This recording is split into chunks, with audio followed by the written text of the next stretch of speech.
This episode of Warp 5 is brought to you by Audible.com, offering more than 180,000 titles for smartphone, tablet, and desktop. To get a free audiobook of your choice and help Trek FM at the same time, visit audibletrial.com/trekfm. And also by Enterprise in Space, an international program of the non-profit National Space Society. Find out how you can help science and education and become a virtual crew member aboard the NSS Enterprise Orbiter by visiting enterpriseinspace.org. And if you want to join in on the conversation and share your thoughts on this episode or any other, please join the Babel Conference, our listeners group on Facebook. Just type Babel, that's B-A-B-E-L, into the Facebook search field. We look forward to seeing you there. Hi, this is Dayton Ward, author of a whole bunch of Star Trek novels, and you're listening to Warp 5 on Trek FM.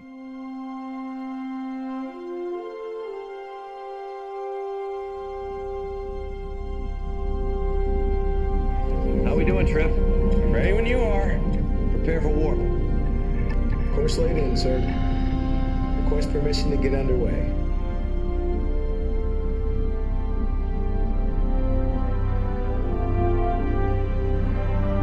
Let's go.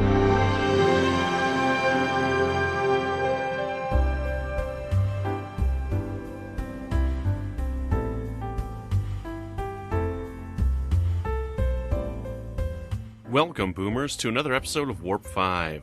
Today's a very special episode as we hit episode number 200 of the show, and we decided to do something special for you, but unfortunately Patrick was not able to join us when we did this interview. He was having some car troubles, so he was unable to make it for the interview that we had, but we do have a special discussion for you with Judith and Garfield Reeves-Stevens. Now, primarily known in the Star Trek universe for their novels that they've written.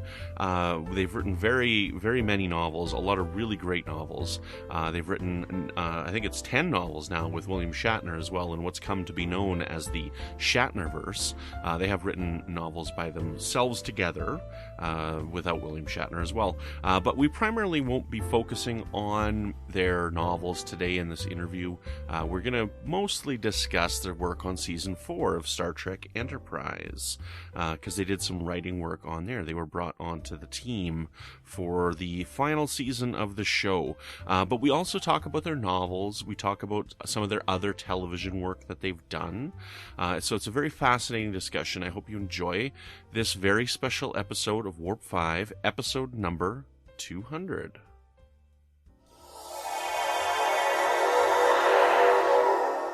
And joining us today, I'm very grateful and honored to have these two on because, you know, these are people whose Star Trek books I've read for most of my life, ever since I was a young teenager, and they've done a lot to contribute to Trek and do some really creative and interesting topics. So I'm a little bit starstruck here to be talking with Judith and Garfield Reeves-Stevens. Thank you so much for joining me, you guys. Well, we're always intrigued when the word honored is used. So I want to start out and let you know, ask you, where are you guys living right now? Because I'm a fellow Canuck. Well, we're on Vancouver Island. You're on Vancouver Island? Where in Vancouver Island do you guys live? Right at the bottom. Staring at the ocean, yes. And at the Olympic Mountains. The Olympic Mountains. That's right, of another country. Awesome. I love Vancouver Island. I lived in Nanaimo for about a year when I was a teenager, and, you know, it's just so beautiful out there. I lived in northern BC in Prince George for a couple of years. It's magnificent. It's still beautiful, and now apparently we have grizzlies from the mainland at the very top of the island, so it's gotten even more interesting. How would they get there? Apparently they swam over because at the top of the island, it's much closer to the mainland. And Parks Canada said since they swam over, they're not to be removed. It's natural. Wow, that's pretty cool. Yes, well, also, it goes with the caveat, don't get out of your car to photograph them. Yeah, absolutely. We just came back from a trip. We were in a place called Waterton, which is in southern Alberta. Yes, with the parks, yeah. Yeah, and we had a black bear cross the road right in front of us. And definitely something you don't want to get out and look at too closely. When I was in Prince George, we were in a kind of a rural area of the city. It's a pretty small town as it is, but I was mowing my lawn one day and I came around to put my lawnmower in the garage, and there was a black bear in my garage. So I was pretty freaked out. It was no longer your garage. That's right. Yeah, no, that was the only experience I had with a black bear in I think for sure. the Lots of only moose. is a good word. The only, and very grateful. Yeah. Awesome, excellent. Well, yeah, it's pretty cool. So, there's not a lot of Canadian people involved in Star Trek. I mean, we got Shatner, we got Nicole Dubois, and there's a few other people here. Those are the big names, but it's nice when Canada gets involved, hey? Yeah, Well, A is right. A is right. Excellent, right on.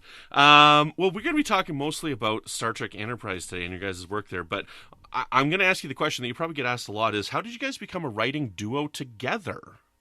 Well, we were writing individually. And then suddenly, I guess I was more in language arts, Gar was more in horror. And we both decided we'd give science fiction a try together, and Star Trek was the first stuff. Yes. Actually, the first thing we wrote together, I wrote on assignment for one of Judy's projects. Yeah. And then we wrote together a science and technology textbook series for kids that was used across Canada. And after spending 3 years traveling the country, teaching classes, dealing with ministries of education, we needed a break. And we'd been to New York and we'd seen a Star Trek film. And we thought, boy, we could write one of those, cocky that we were. And so one thing led to another, and we found out how to submit to pocketbooks. And I think we'd sent 3 outlines and they picked one. Yeah. And so Memory Prime became the first fiction we wrote together. And we just kept going. And then we realized we could write books like that and others free of the snow zone. And we went down to Los Angeles. Mm-hmm. And at that point, we were then introduced to Star Trek in film. Right. That would Pocket wanted to do behind the scenes books. And they were looking for people who were close to the studio, and we were close to the studio. Mm-hmm. And that's when we went in, and I think definitely and got a great introduction to when we did the making of Deep Space Nine. Yeah. Because we did that all as if you were learning how to write a television series. And we were into every single aspect of the production.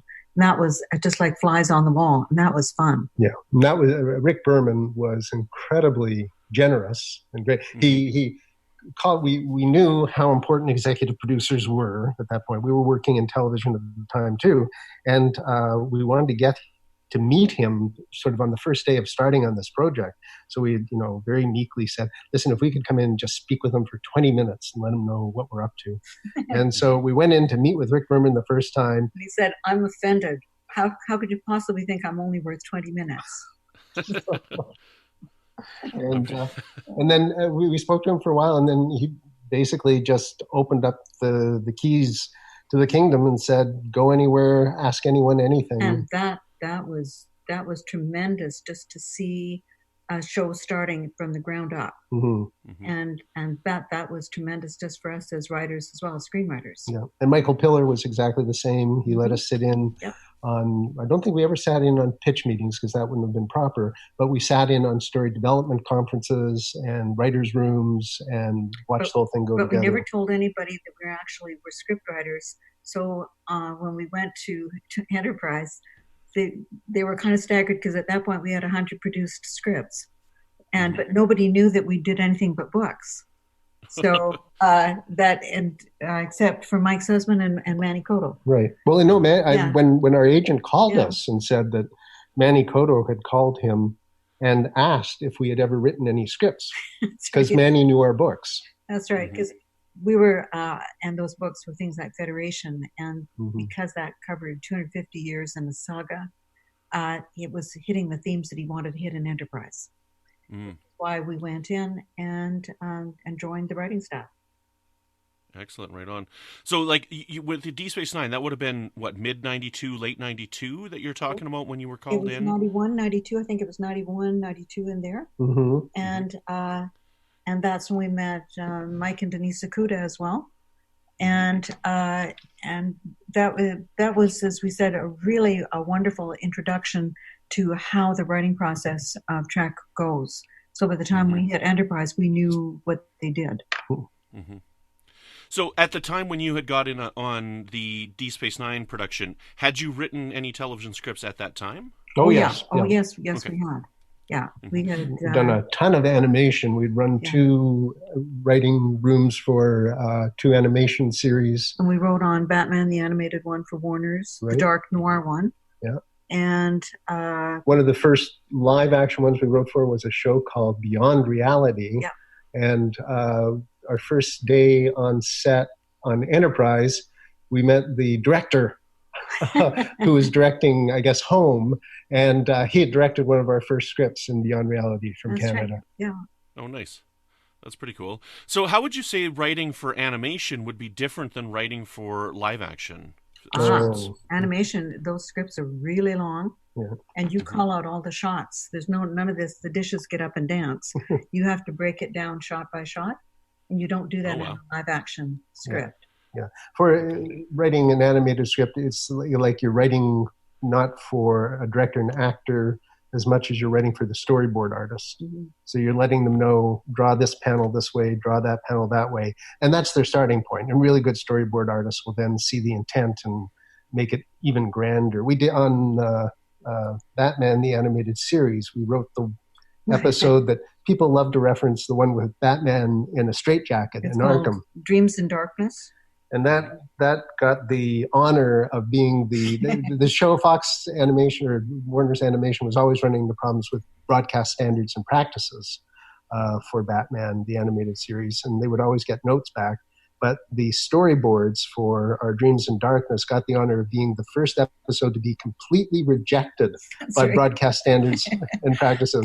But of course, it did go to screen. And when we saw in LA, they did a contest. Or they had an article that came up and said, what are the best ways that Batman's parents were killed? Oh, yes. And we were number 2. Oh, awesome. I'm not familiar with the Batman the Animated Series. I have all the scores from La La Land Records, but I've never actually sat down and watched the show. It was just something that passed me by in my youth, even though I was a big Batman fan. Well, some of them are Michael Reeves was writing for them. Yeah. Len Wein, some Paul really Dini. Paul Dini. Yeah. Great stories. It was really a great assemblage of writers in that one. Mm-hmm. And then, of course, we went on to Phantom 2040 and ran that. Mm-hmm. And we did Flash Gordon as well. And then we got into Action Man and G.I. Joe. And we wrote dialogue for G.I. Joe Talking Doll. That's right. Nice. For the talk, how did that happen for a doll, like a toy run? We were they were taking snippets of dialogue we had written from Valor versus Venom. Valor versus Venom, which we did as had ninjas. As ninjas, yes. Yes, that's right. But yes, when we went to Rhode Island, we went to Providence. Rhode Island? Yes, and we had to go in under the 8-foot books. Oh, no, it's like a 15-foot Mr. Potato Head. Mr. Potato Head. Yes, that's right. And when we went in, everything was presented by Cobra Commander in full costume. Mm-hmm. So Rick Berman never went that far with us. No, but the life of a science fiction writer is fun. Mm-hmm. Yeah, you're kind of all over the place. Yeah. So a question then about the animated episodes then. So if you're kind of writing down everything that is to be seen and then the storyboard artists go from there, then could you explain what do you think the role is of a director on an animated episode then versus for a regular TV show? Generally, there can be 2 directors on an animated show. One is director of animation and the other is voice director, and sometimes they're the same person. Or the executive producer is more in charge of how the animation looks. But the voice director is the person who stands in the room with the actors with their microphones and their scripts and directs them as a movie director would. Takes them into the scene, makes suggestions if he or she has to. Mm-hmm. The animation director is someone who deals with the flow, the visual look, making sure the camera moves are right, and the script do the right job with saying we should see this at this point because the animation director will say, well, no, we should be looking at this other thing. So what you're giving one possible scenario, but they may alter it as they do.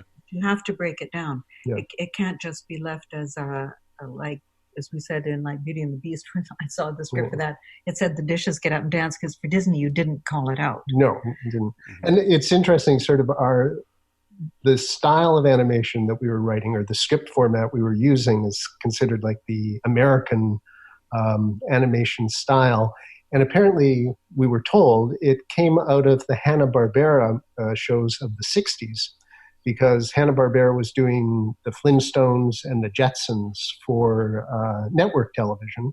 And network executives couldn't read, or the idea was they couldn't read an animated script at the time. And so the animators at Hanna-Barbera, the people writing the scripts, would break down the action visually on the page, so that they would be able to see it almost like an animatic. Right. And then that became a standard. We wrote some animated episodes for Disney at the request of a friend.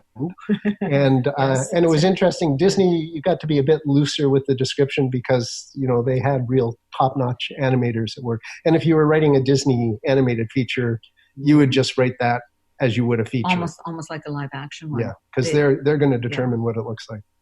But it does help. It does help even in live action, because recently what we've been doing is an adaptation for Netflix and Universal, live action of a Bruce Colville series for kids, which is science fiction. Aliens Ate My Homework. And we did the first feature for last year, and it was shot and produced. And this year they're doing Aliens Stole My Body, which is our second sequel. And there'll be a third one likely next year. But it really helped. Our executive at Universal was really pleased that we had an animation background, because it helps to break down the action for some of those things. Especially when you're working with a real tight budget. Yeah. You can help. You can help with that budget that way.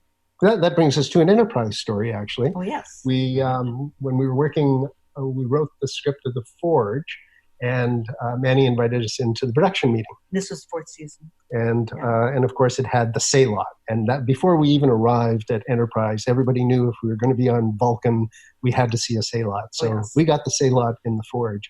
And And it came from the animation. Right, but we said to Manny when he told us, I'm putting the Sailot, and we said to Manny, okay, we understand, tight budget, so we're going to have like 3 quick shots of a couple of seconds each. And he goes, yes. So in the script, we actually broke it down as on the Sailot. It runs on the Sailot. It does this. Like animation, so they know exactly how much they were going to have to shoot and what it would look like. So we went into the production meeting, and then it was followed up by the special effects meeting. And the special effects artist showed us the storyboard for this, 2-minute Sailot chase. And we were rated for going over budget. and so we said, if we just take this back to like 3 shots of a few seconds each, they said, yes, write that. So we were grateful if we got a paw on a stick at that point. Yes. Awesome. Now, as a fan of Star Trek on a whole, with you bringing this up, I got to say that's a pretty amazing thing to have you guys write a Sailot into Star Trek Enterprise, because the animated series is quite often overlooked. And, I personally love the animated series. And what we've got in, I'm drawing a blank as to the first episode there with the Guardian of the on the Edge of Forever there, but we got a lot of Vulcan influence, and that actually rippled through with your guys' involvement on Enterprise as well as in the Star Trek 2009 movie. Mm-hmm. Yeah. I think that just comes down to, as more and more people became involved with Star Trek and fans of the original show started writing for the next iteration of it, that and everybody was really familiar with all the iterations of Trek. It just became part of the writing room. Yeah, the mythos of Star Trek started to feed into everything. And it was a Star Trek universe. Mm-hmm. Awesome. Now, I have to ask you guys about Observer Effect, because Observer Effect is my favorite episode of Enterprise. Oh, wow. How nice. But I got to add this on here because I've said it so many times, and don't take this the wrong way, but it frustrates me that it's the Organians that are in it. Oh, yes. Right, but Right. it doesn't take away enough that it is still my favorite episode of the series. Like, I Despite truly love it. Despite the Organians. despite the Organians, that's right. That's right. Yes, despite the Organians. So Yeah. I wanted to ask about the production and what the decision was to have the Organians in there. Was it at some point we're like, okay, we got to throw the Organians in season 4 because we're making all these references, or was that a choice that you guys made as the writers? No, of the That episode? was a fixed element that we were told to use them. Yeah. Okay. What happened there was everybody was really pleased with the Forge. I think we surprised them with that because they didn't realize that we wrote scripts, and then they read that and they said, "Oh, this actually works." And we got called in to meet with Manny and Brandon, and they told us this story, and they said that every season there's this one show where they have to make up the excesses of the budget overages in the first episodes. So they need a tight, contained story. And what they call those are bottle shows. And no guest stars, all using existing locations. Right. And sets. And they said that and very few special effects, if any. And they said one thing they had found that worked is this type of story often works if our regular characters are possessed by something, or something happens. We can just use them, or if they're infected by something. But we don't have to use an awful lot of special makeup. Right. And so we put both of those together. They said, go away and think of that. So we put together, okay, infected and possessed. And so we started talking about the story, and Manny said, and these non-corporeal aliens, yes. Make them the Organians. Yes. So and that was our instruction, and so that's how we came up with the story. So the first treatment we turned in, we had the Organians and 2 of them, and they were Aelborn and Trefane. And we until Rick looked at their names. And he said, "We are not having characters named in an episode of Enterprise." So they became number 1 and number 2 in the script. We were grateful that we weren't doing with Captain Underpants. That's awesome. Yeah, because I don't know, for me, I guess this kind of leads to the next question that I have, because it's something that's come up a lot with Discovery as well. But how would you differentiate the following terms? Easter eggs and fan service. It's a good question. We tend not to think that way.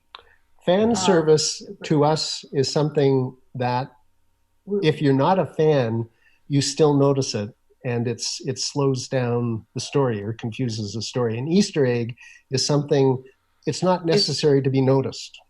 Mm-hmm. And sometimes it's indulgent. Mm-hmm. And ours is just deliver a good story that everybody would like to see. Ron Moore, to us, was an expert at putting in those Easter eggs that told, knowledgeable fans, oh, we're in the hands of somebody who really knows what he's doing when it comes to Star Trek. But it was never anything that jumped out and confused people who weren't, deep knowledge fans. If it's done really well, but we don't tend to have our attention taken by that. No. Mm-hmm. We tend to just go straight for our story. Right. And we put in lots of Easter eggs on purpose. But they're not Easter eggs so much as what we're doing is we're drawing from the Star Trek universe and thinking, boy, this fits with this, or this was never explained. Mm-hmm. We always love those ones where television shows particularly are done at breakneck speed. Oh, yes. And frequently there are a lot of wonderful little loose ends left for the writers. Oh, yeah. And you can knit them up and make it look as if they were always intentional. And that's fun. And I'm sure we've left a couple of loose threads of our own somewhere that some other writer will come along and fix. But that to us is, we tend to look upon it as a big integrated story, and it's all part of that universe. So whatever we draw from, we're drawing from it because we want to do it, but it's also, there's affection for the material. Mm-hmm. Mm-hmm. Yeah, and I can tell that in your writing, because I haven't read all of your books, but I've read probably most of them, and that's one thing that you guys have always done in your writing is you take threads that have been left in the episodes and expanded on them.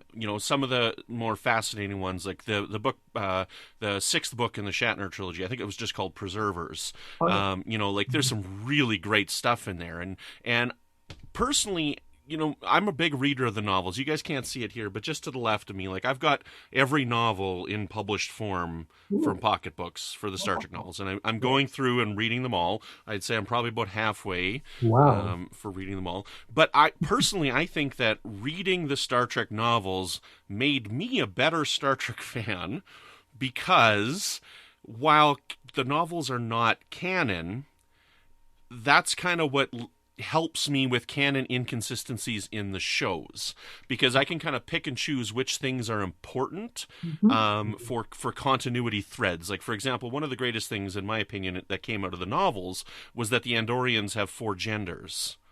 And while that's never been... Yes. Yeah. Yeah, and while that's never been confirmed on screen, no matter what happens on screen going forward, I will always have that in the back of my head, and that's something that always makes sense to me, and something that I really love that's been in there, So it helps me to say, like, look, these are stories with the characters we love, and having everything fit perfectly is not important as long as you've got a great story. I think that's a great attitude. We also love the diversity because it's a shared universe of writers. And each one of them had a slightly different view, or has a slightly different view of the characters. And so they have followings of readers for them and their particular view of it. So it's not one dominating it. And so that also gives you a really different approach, because all the writers approached it differently, and they reflect the fans. Awesome. I have 2 quick questions about the books, because again, I don't want to focus too much on the books here, but I haven't read Memory Prime yet, but The Lights of Zeta is one of my favorite episodes of the original Star Trek. Oh, yes. So, yes. And I know that Memory Alpha comes from that. So I want to ask your guys' opinions on The Lights of Zeta, and how do you guys feel on this? Because I think it's a truly underrated, creepy episode that I truly love. Oh, we agree. We agree, yeah. We agree. That I'm trying to remember that we had some discussion of that at the very beginning, working on that book. That we were actually, and people were saying, "I can't believe you're doing a sequel to The Lights of Zeta." And that was one of the three outlines that they picked that we gave them for our initial book. So they didn't mind that we were doing The Lights of Zeta. No. But that was it, and then that was our. It was one of the things we were trying to do there was to explain why there was no AI in the original Star Trek. Yeah. And again, one of those things that could appear to be an omission, but we wanted it to say that that was deliberate. Yeah. Awesome. And then this is kind of just more of a comment and kind of the last thing here, but I think one of the greatest crimes of the last decade is that we never got part 2 to Collision Course, because honestly, when I read that, I just read that last year, and I'm like, this is what I wish 2009 would have been. Oh yes, yeah. We do have a treatment for it. Yes, I'm guessing that the reason why those didn't continue is because of the movies that came out. Yeah, as soon as the new movie was announced that would take place at the Academy, that was the end of that. Even though it was 2 different timelines, it's still it would have been confusing. Yeah, that book's a lot of fun. Now, on writing in general, how do you guys write together? Do you go one chapter at a time? Does one of you handle the dialogue while one of you handles the exposition, or do you do everything together? We write every other word, and then with Bill, it's every third word. Well, the thing is, with writing, it's always funny because people come up to us and say, "Well, we think you do the characters, and we think someone else does the action," etc. And it's a third voice. When we were first writing, we had a series called The Chronicles of Gale and Sword, and it took us 3 years on that one to come up with our third voice. Yeah. Because each one of us is a different writer, a different style, slightly, but together we're a third style. And it's seamless because we go back and forth so much. No, you would never be able to pick out what came from whom. Now that doesn't know, everybody's different, but ours it's a third voice. Years ago on Amazon, they had a tool where you could rate the readability of a book.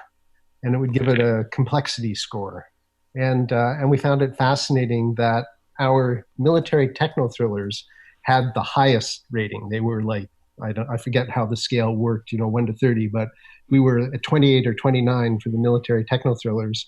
For our Star Trek books, we had another rating. For our Star Trek books with Bill, because we had a third rating. Yeah. And then for our science fiction, our fantasy stuff, Gale and Sword and that, we had a completely different one. So each one of them gets a unique style, just in terms of the way sometimes it's just the type of story dictates the way you write it. Yeah. But for us, we're a seamless pair. Mm-hmm. And what that comes down to is just constant rewriting. Well, constant rewriting, and also it's story all the way down. So when we start off, we work a story up to a certain point before we even start writing, and it's just back and forth and back and forth and back and forth. What do you think your primary influence was when you guys came on to the series in season 4 of Star Trek Enterprise? I think it was exactly what Manny wanted it to be, which was the original series. Yeah. Mm-hmm. How it all started and how it all started. Yeah. Mm-hmm. So were you helping to guide which topics were chosen and which episodes and plot threads would be shown on screen as a prequel? Not really. No, Manny had a very clear idea of his arcs. Yeah, and he had a board up in his office where he put things that he wanted to see. That he wanted to achieve in that first season, and then... We never got to the floating city. No. Yeah, that's right. The untold stories. Yeah. We end with the guy in the next office. Andre Borman? Well, he was in one office, and Alan. Oh, Alan Brenner. Alan Brenner. We developed a really fun story that would be the fake Earth city where they were training all the Gary Sevens. That's right. There were just what? Yeah. Well, there were many a wonderful tale that just never. It was going to be like Gary 5 or something. Yeah. But it all ended in season 4. Yeah. ISIS was going to be in it. Oh, yeah. Oh, man, that's awesome. Yeah. I've never heard that one. I've heard of a few, like people talking about how they wanted it to get into the Romulan War arc, and having a boomer episodes and stuff like that, but I hadn't heard this one before. Ours are more fanciful. Yeah. No, it was... that's fun. But, that would have been fun. Mm-hmm. Mm-hmm. Had you guys been watching Enterprise up to the point that you'd been hired? Oh, yes. Oh, sure, yes. I like to say the moment in the pilot when Archer ran across that snowy rooftop with a gun in each hand. They had me. That was it. And the other thing we really liked about the pilot, because we could see how it was starting out, was that the Vulcans were not the good guys. And that gave us a whole new sort of way of looking at it, which we got to do in the Forge. Right. Because for us, that was perfect Star Trek. Yeah. Because in the original series, the Klingons are the bad guys. In the Next Generation, they're starting to become our friends. But we love the untold stories. Yeah. And it's always those stories from around the corner. Yep. Things that you're sure something's going on around that corner, but you haven't seen it. And those are the ones we like to tell. And when you see the Vulcans being the bad guys in the pilot and, trying to stop humans down. It's a new game. And that, over the next 7 years, we're going to find out how they became our friends. But it was only 4. It was only 4. Mm-hmm. But the Vulcan trilogy, the Vulcan trilogy from season 4, basically kind of tied that plot thread up and explained why they had been changed from the introduction in Broken Bow. Yes, and that was one of the. Manny at that point was trying to get as much as he could get in. Yeah, that was actually on the board. He had a card that said the Vulcan Reformation. Yep. And that's what he turned us loose on, and that was great. Mm-hmm. So a trilogy of episodes like that was pretty rare in Star Trek. The only time previous to that we'd had a trilogy was in early Deep Space Nine Season 2. So with you guys only writing one of the episodes, how closely were you working with the other two? And was it kind of like all of you guys wrote all 3 together and you just divided the credits up? Or were you given, okay, this has to happen in episode 1, this has to happen in episode 2, this has to happen in episode 3? Train on that one. Yeah, for the Forge, we were at the front. We were at the front, and then we were in the middle on another one and everything. Right. But that was Manny doing these 2s and 3s to tell an extended story. So he would have an idea for the full arc, but then the writers were allowed to work them out. Yeah. And you worked them out if it was your episode. Right. And I remember for us on the Forge. Gosh, we'd only been in there like 2 days, and we were in there blocking it out instantly. When I guess it was Mike Sussman doing the second episode, and then Manny would say, "Can you just do this at the end to help set something else up?" So and he would that have was an fine. oversight on it. And then when we were working on, what was it, the one with the Romulan? United. Yeah. We asked Manny if he could make a change to the ending of his episode. And then we took something out of ours and put it into Mike's. Yeah. About how So at that point there could be some adjustment, but that whole idea of doing that was a clever way to hit a bigger story that Manny came up with. Now, apparently the thinking behind it, we were told, was that, well, by making 3 episodes based in the same place, you save money on the set construction. And, of course, it never worked out that way. However, it was a nice thought. Because I've been listening to audio commentaries for Game of Thrones, and they'll mention sometimes like this was actually filmed for this episode, and they moved it to this episode, and so I was wondering if anything like that may have happened with the writing for a trilogy like that. Not the ones we know of. Not the ones we know of. And Game of Thrones had such a my goodness, but so their cast was so split up. You could do that where the storylines didn't intersect. Yeah. At what point in season 4 did you guys know that this was going to be the end? When the fruit basket disappeared. Seriously. Not seriously. We had a $25 fruit basket. $25 a day. $25 a day that came to the writer's room. And when that disappeared, we knew the writing was on the wall. They were saving $125 a week with that. It wasn't even a basket. It was like a bowl. And it had a couple of bananas, some apples. That was it. And we knew we were doomed. They kept sending us the bagels, though. That's right. So we didn't have to turn on each other. Do you know what episode that was? Where they were filming when that happened? It had to be before Christmas. Was it? No, it was. Wasn't it? It was close to. It. Yeah. I'm certainly the higher up you were in the chain, the more likely you knew the dates. Yeah. But for us, it was focused on the food. So with These Are the Voyages then wrapping it up, I remember being a fan of the show and watching it, and I had heard rumors of what that last episode was going to be. I wasn't really involved with Trek fandom at the time, but I know that when These Are the Voyages aired the first time, as a fan, I was disappointed with it. I'm like, oh, it left me with an empty feeling as the end, because I knew there was going to be a 2-hour finale, and it was Terra Prime and These Are the Voyages that were a 2-hour slot. So I was kind of a little bit like, what's going on here when the last episode had aired? And fandom over time has created this great debate over this last episode and whether or not they want it to continue in fandom, or in canon, let me rephrase that. And while I consider it, whatever's on screen is canon, and these are the things that happened. Yeah. What's it like working on the series and having this almost Next Generation episode as the final episode to this series? Our perspective, of course, was we were sitting in the bleachers for that one sort of thing. I was wearing something that Gates McFadden had. Right. And what were you dressed as? Sausage. I was in a sausage casing uniform. Yes, that's right. We were sitting watching this. It had kind of a surreal feeling. Yeah. It was Jonathan Frakes down there, and it was pretty interesting. I think the way we looked at it. But Terra Prime ended the Enterprise aspect of it, and the other one ended.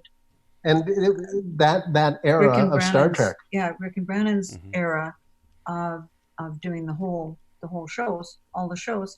That was their ending. And to us, it made perfect sense Enterprise to go ended back. with Terra Prime. Yeah. And then that era, that whatever you want to call it, the golden age of televised Star Trek, that began with Encountered Farpoint, then ended with These Are the Voyages, and it's somehow that seemed right to us. Yeah, we weren't really caught up in any controversies. We're more just trying to fit into our costumes. But we understand what it was like for the for the actors who had, I mean, we watched Observer Effect recently again, and just how wonderful it was that those actors, that quality, that dedication, bought into their characters so perfectly. And after 4 seasons, they knew those characters. And it was such a shame that we weren't going to see them any longer. Yeah. And so any ending of their arcs would feel traumatic, I think, for them. Yeah. Have you guys read any of the novels that continued on the Enterprise line? No. we barely keep up with all the science fiction stuff that we're on. Yeah. They've done some really great stuff, and I know you guys are very busy, but they've done some great stuff, and they did an honor to the show, and they definitely kept the line going with some great books. And that's the nice part too, when you have this big universe in various media, where you can do it, can do that, so that it isn't lost and it's not gone. Yeah, and it is nice to be able to continue the characters in the books. Now, in addition to Star Trek, you guys have written some other tie-in fiction for Alien Nation and Star Wars. Is tie-in fiction basically tie-in fiction, and it's the process of writing it is all the same, or was there any differences between writing Star Trek tie-in versus some of these other series? Well, but Alien Nation, that was fun because we got roped into that. But for Alien Nation, the neat part on that one was that what we wrote down is that 5 years ago, in the Mojave Desert, suddenly, because they didn't have a Bible. And so we created what happened before the series even started. But the way that got done was our Kevin Ryan, our Star Trek editor at the time, he would phone us up and we'd talk about the books we had going in that. And then he said, "Hey, have you been watching Alien Nation?" And we said, "Sure." And so every time we spoke with Kevin about something Star Trek, he said, "And that Alien Nation episode." And we just got more and more enthused. And he said, "Okay, how about we're launching a line?" And he had this plan from the beginning. They licensed the rights. They were launching a line of Alien Nation books based on the television movies that had been set up and never made at that point. And he said, "And we want you to tell the prequel, what happened in the desert." And so we said, "So what happened in the desert?" He said, "But we don't know. We want you to tell us." Yeah. And awesome. we knew the show inside out because we'd been watching it. And so that was a lot of fun, and actually. We're real fans for it. Oh, yes. Yeah. And then as and it Ken turned... Johnson. And Ken Johnson. And it turned out then that... they realized they shouldn't have canceled the show, and all those television movies got made after the fact. After the fact. And what's fascinating is because they did them 1 a year, you can see the evolution of cell phone technology within them. Because I think in the Alien Nation series, if Sykes had to call in, they would stop at a phone booth. They'd make a phone call. And then in the first television movie, he's got a huge brick. Did he have the brick? Yep. Yeah. And then the next one, he's got a big fat phone that flips. It's lots of fun. We made a joke here on the podcast because we actually got to interview both Gary Graham and Eric Pierpoint because both of them were in Enterprise, right? So we made a joke that we were turning into the Alien Nation podcast. Gary is wonderful. Boy, we had a lot of fun talking to him. And then when Eric was cast for, was it Terra Prime? I think he was in Affliction and Divergence first. It was Divergence. Yeah. It was Divergence. Yeah, he was filming late at night. We made sure to stay late on the lot to go up and talk to him because Alien Nation was a tremendous show. Yep. Excellent. Well, we've got a couple of questions here from some listeners in our group, the Babel Conference, and on Twitter. And Justin Ozer says, "I've read that you guys worked on a Kernel Green episode that didn't end up going forward. What can you tell us about that episode?"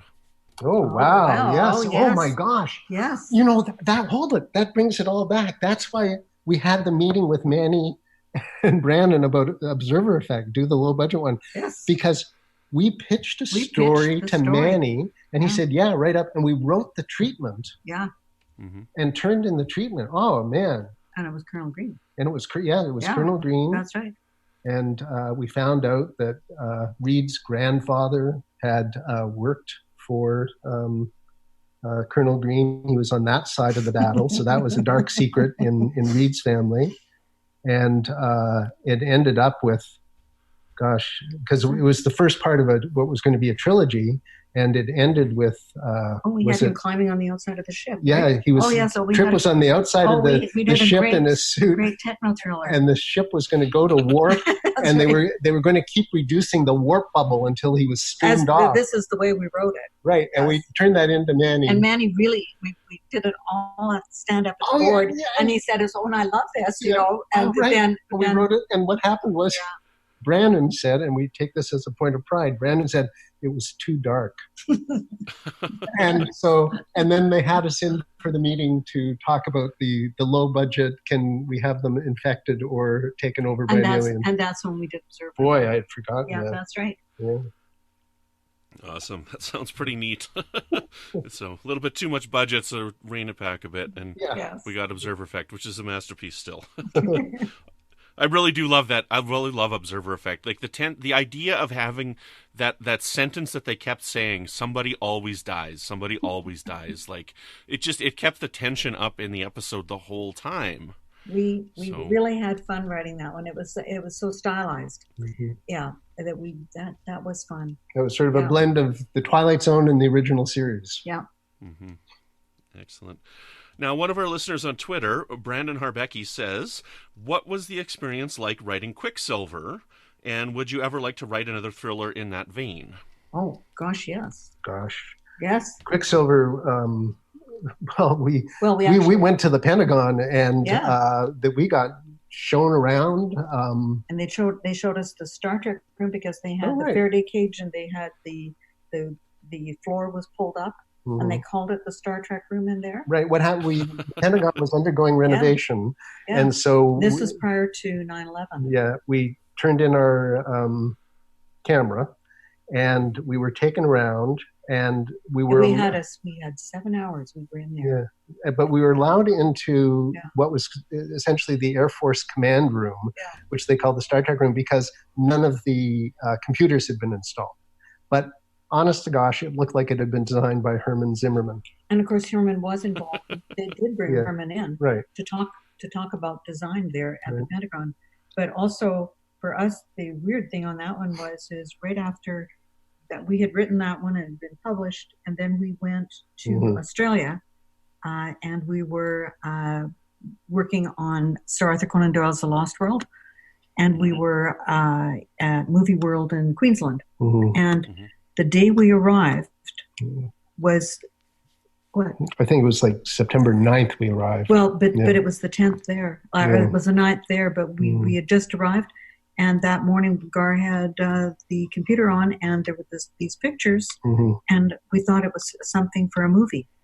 And it was 9/11. And we knew where the Pentagon had been hit because we'd just been there. Yeah. Oh, wow. And that was the strangest thing, to know exactly which locations. Yeah, but there it was a fascinating writing process, and it was great because Phil Strube was the liaison for Hollywood. Right, he was the guy whose name you see in the end of all the movies where it's had Pentagon support. And then we ended up. It was great when the book came out. We actually were invited to sign it at the Pentagon bookstore. Which is down below in the basement in the shopping arcade they have for Pentagon employees. And then we also were invited to sign it at the Naval Academy during, graduation week. Graduation week, that's right. So and of course Heinlein had signed there too. Right. And but so no, it was. But that one came with Icefire was the prequel to that, and then there was Quicksilver, and then there was Freefall. So we did a trilogy of Tatton thrillers. And the love to write. There was another one we were thinking of, but that we have so many projects we'd like to write, and then they're the ones we have to write. So. That's right. But even the ones we have to write, we love. Yep. Awesome, excellent. Now, Chris Trabuzio asks, were there any storylines that you guys had developed for Season 4 that you decided to hold off for a potential Season 5 that ended up kind of getting lost because of how the production schedule would have gone for Season 4, and then with it getting canceled in Season 4, they were never able to go back to them? Other than Kernel Green. Yeah, Kernel Green. I don't know. There was there was the Floating City. And he definitely wanted to go there. I'm trying to think, were there other things left up on the board? There are probably a few. That's the city from the Cloud Miners from Yes, season 3 of right, TOS. right. Manny said a couple of things about season 5. One of the things was he said we were all going to figure out a way to get Shran on the bridge of the Enterprise. Yeah, that would have been nice. So he would have been a regular or a more often recurring character. Yeah. And also he wanted to reach out to science fiction novelists and get them to write stories that then the writing team would turn into scripts for Enterprise. So there was sort of like, those were kind of thoughts, but nothing got that developed because the series being canceled, that came fairly soon. Yeah. But apparently if the series had been renewed, then Trip and T'Pol's baby would have lived. Oh wow! Yeah. Elizabeth, maybe. Yeah. That was just thrown around, but it hadn't really gone on. But you knew it was going to be big threads of the Federation's biggest issues. That's what he would have gone into. Right. Oh wow, that's awesome. Yeah, we've written some episodes that we do a hypothetical season 5 here on the podcast, and every once in a while we write an episode. Very nice. Because we want to, as fans, we always want it to keep going on. So I love it. Now, unfortunately, my co-host Patrick is not here today for these questions, but my buddy Patrick, he's a humongous Disney fan. And we've heard that you guys have worked on Disney Shanghai, and so we'd like to ask about your involvement with that. Oh yes, well, Disney Asia brought us in to work on Shanghai. We were behind Adventure Isle, which is their Adventureland. And I think the reason it was interesting, they brought us in to inspire the because Imagineers. Adventure Isle, from the beginning, it was going to be something that was not based on a Disney property. They wanted something original, and so we were brought in. And then we found out a couple of years later what was so unusual about us being there was we were there through the entire, what they call the Blue Sky. That's the beginning of the full concept sessions. Right, where the creative details are decided upon. And apparently they had writers in before on various projects, but basically they come in for a week or something, or they come in for a couple of... writers would stay. Right, and we stayed there for a year and a half. And so we blocked it out, but certainly when you go from Blue Sky to then design build, a lot starts to happen once the budget comes in. Yes. And there's and entertainment and all the other divisions, landscape, etc. And it changes and evolves, and it was fascinating to see it. It was almost like being at Deep Space Nine, seeing Deep Space Nine go in. This was how theme park areas are done. And then they brought us back for a whole park concept for Disney Asia. And then just 2 years ago, this October, they brought us back as lead writers for Epcot's revitalization. For its 40th anniversary. Yeah, it'll be in 2022. And to have us conceptualize how you would take what was there, build on the past, and extend into the future. And again, this is all a team effort. And when you're at the concept level, there will be the teams that continue through to actual execution, but very heady stuff being in at the beginning. Mm-hmm. So, like, when you're brought in onto a project like this, working for a theme park ride, are you shown storyboards first and you build a story around that? Or, like... No, we're creating the story. We're creating the story. That then will be translated into attractions and the storyboards. And the storyboards, etc. What we're building is the feeling and the experience that the guest will have going to this brand new land or this brand new rethink. So you're right at the conceptual stage. We were brought in by a Disney director. Mm-hmm. The process was fascinating because it, to us, sort of thinking of the history of Disney, it was very much like the system Walt Disney used to create his the first animated shorts. where all the artists would be in the room, and they would all contribute their story plot, their point, a bit of action, and it would go up in drawings on the wall. And you just keep going back over it and over it and over it until you got this coherent thread going through it.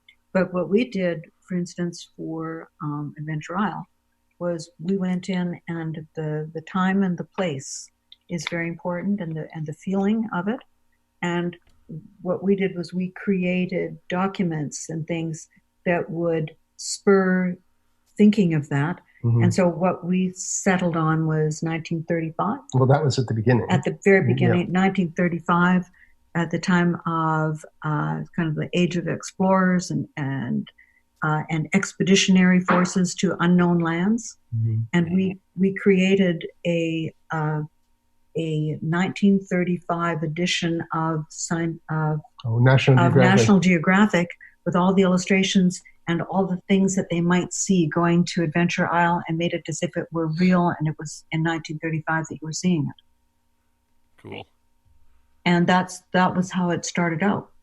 That's really interesting. It sounds like you guys are like never bored, because you've always got something different to work on, right? Right now we've got 9 different development projects going through right now. Yeah. While also Aliens Stole My Body is being shot in Vancouver right now. There's 3 more days. 3 more days of shooting. Yes, and so we're giving all the production rewrites as they think, oh no, someone's sick. Oh no, it's raining. Oh no, and you have to adjust the script to match. Mm-hmm. Mm-hmm. Yeah. So what would you say your guys' key to success is? Like, how have you been involved in so many different things? What do you think the attraction is to the Reeves-Stevens, that people are coming at you from all of these different angles to add your talent and your voice to their projects? Despair. I don't know. I don't know. And well, just like we just got involved in something really interesting just the last couple of years. We gave a talk.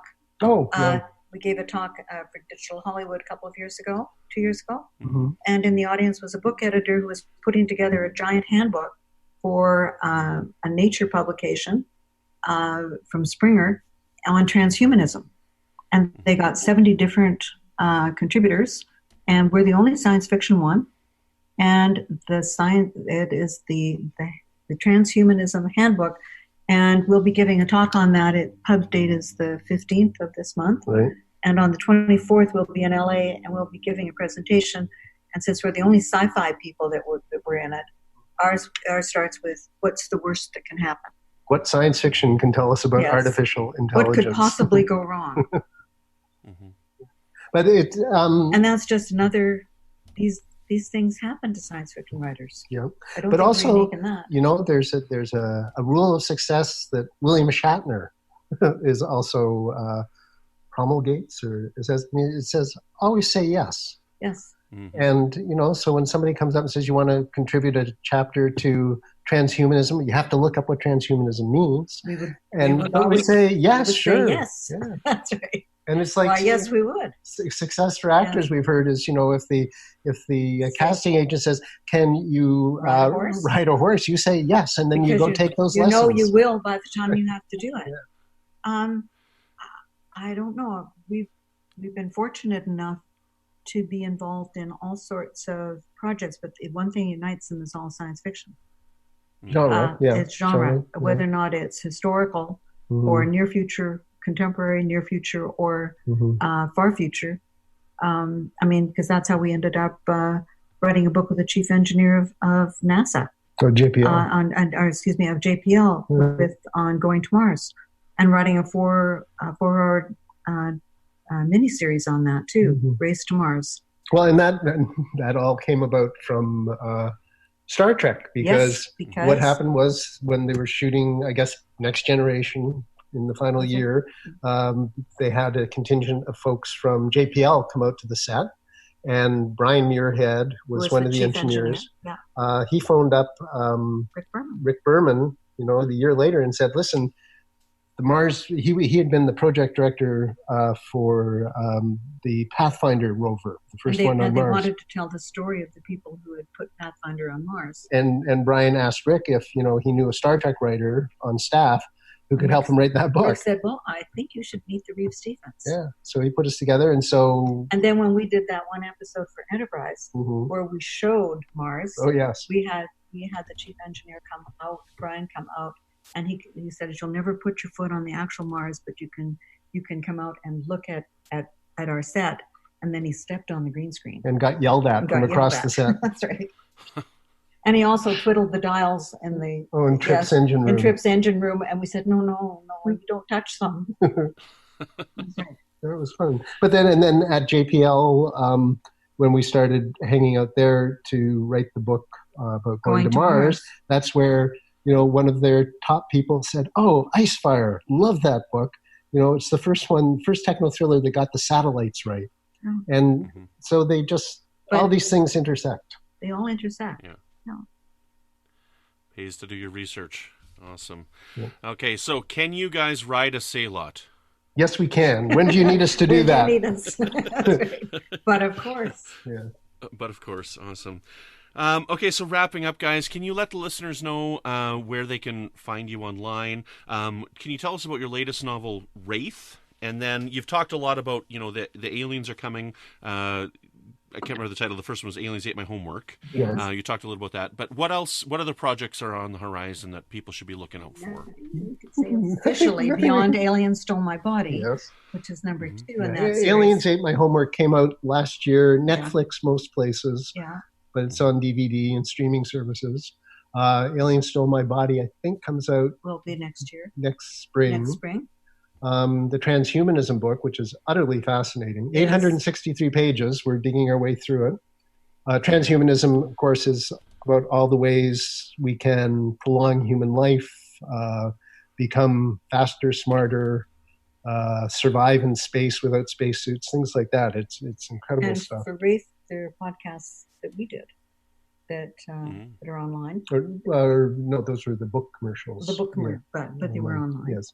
And we have virtually no online presence simply because it started eating up too much time, unfortunately. So I know we are going to be tweeting again soon because we have the transhumanism book coming out, and we expect to have projects that might become official soon. Just this past Friday, the producers we've been talking back and forth with over the entire summer finally said, "Well, give us your agent's contact number." So that usually means there's something going on. That's right. And then we have pilot scripts galore and all sorts of things. And we'll be delighted with any of them going forward. Yep. I'm sure. Yes, absolutely. What is your Twitter handle? I believe it's just Reeves-Stevens. Yes, nothing fancy. Nothing fancy. Thank you guys so very much. It's been an honor talking with you guys. I mean, the books really truly were a humongous part of my Star Trek fandom. They got me through the fallow years between the end of Enterprise and the return of Discovery. Like, the books were there for me when the TV show wasn't. Like, there's so much there. There's so much great stuff. And, you guys have written some truly excellent novels. I really do love the Shatner verses that's kind of come to be known in fandom. I think those are some really, really fun books. And you guys play with a lot of really creative ideas in there. And, if you haven't picked up a book by these guys, you should. Prime Directive is one of the greatest. So, I thank you guys for your contribution to Star Trek. And hopefully with so much Star Trek coming, you might be able to contribute again. I mean, we've got the two animated shows coming, Section 31, the Picard show. There's so much on the horizon right now. It is. Well, we were amazing. Honored to be a part of it. And thank you so much for the question that made us remember about the Kernel Green. Yes. We'll have to find that outline. That's right. That put us back, too. Too dark for Brandon Barga. Excellent. Too dark for Brandon. That was Justin. Justin is my co-host over. We're doing the Star Trek Picard podcast, and he is one of my co-hosts on the Picard podcast that's coming. So, great. Well, thank you. Thank you very much. It was a pleasure. Previously on Trek.fm, Earl Grey. Okay, that's excellent. And it'll be interesting to see how we interpreted the topic, because I know I may have interpreted it maybe a little differently than others did. We'll see. Is this another time travel thing? No, I was going to say no time travel for me, as long as Jellicoe doesn't come into this. Sure. Okay, we'll make that deal then. Awesome. I'm in. All right. Literary Treks. And, the stakes are really big. We'll get there, but, this Borg ship threatens Earth and all this kind of stuff. And it just feels like it's a lot of really comic booky, over-the-top stuff that doesn't quite fit right with the novel that came before it and the novel that came after it, if that makes sense. Primitive Culture, a look at history and culture through Star Trek.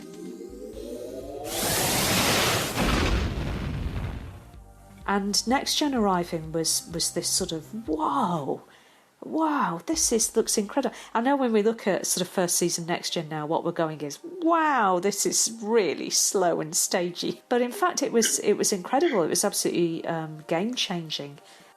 The Edge, a Star Trek Discovery podcast. Only because I was watching little bits of Emissary recently, is that he would see himself wearing that awful purple swimsuit and think, oh God, I can't wear that.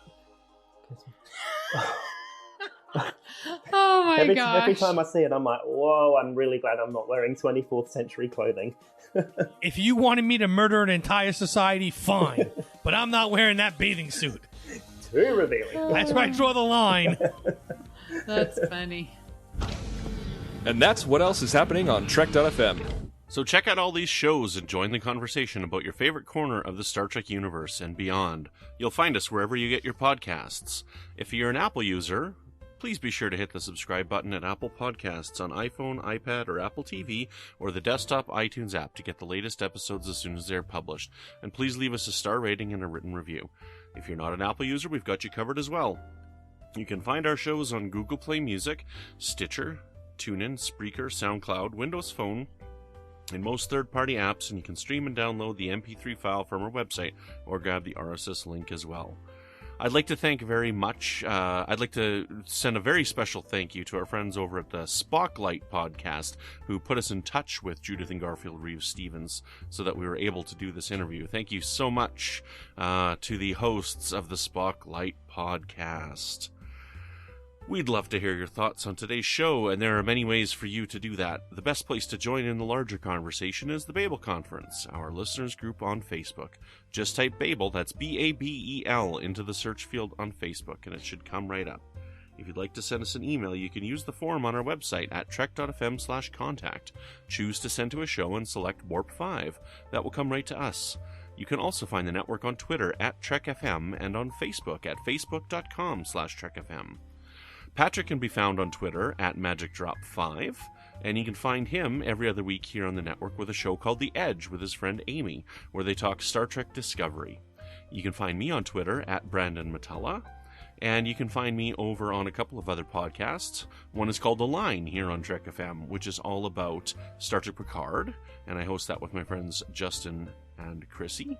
And over on the Fandom Podcast Network, my friends Chris and Tom, we host a show called Good Evening, an Alfred Hitchcock podcast. And over there we discuss all of Hitchcock's films chronologically, one at a time. We go through them all. And last, you can also find me and my friend Zach with a show called Franchise Fatigue over on the United Federation of Podcast Network. On that show we cover movies, sequels, and remakes. Yes, excellent. If you'd like to help us keep all of our shows coming to you each week, you can become a patron of the network on Patreon. Visit patreon.com/TrekFM. That's patreon.com/TrekFM to get all the details. Perks include early access to episodes, exclusive content, producer credits, and more, available through our special patrons website, Patron Zone. It requires a great deal of money to produce, host, and distribute these shows each month. We really appreciate any support you can give us and hope you'll join the team. Again, you'll find all the details at patreon.com/TrekFM. Well, that's all we got for you this week, so stay tuned next week as Patrick and I treat you with another episode of Warp 5.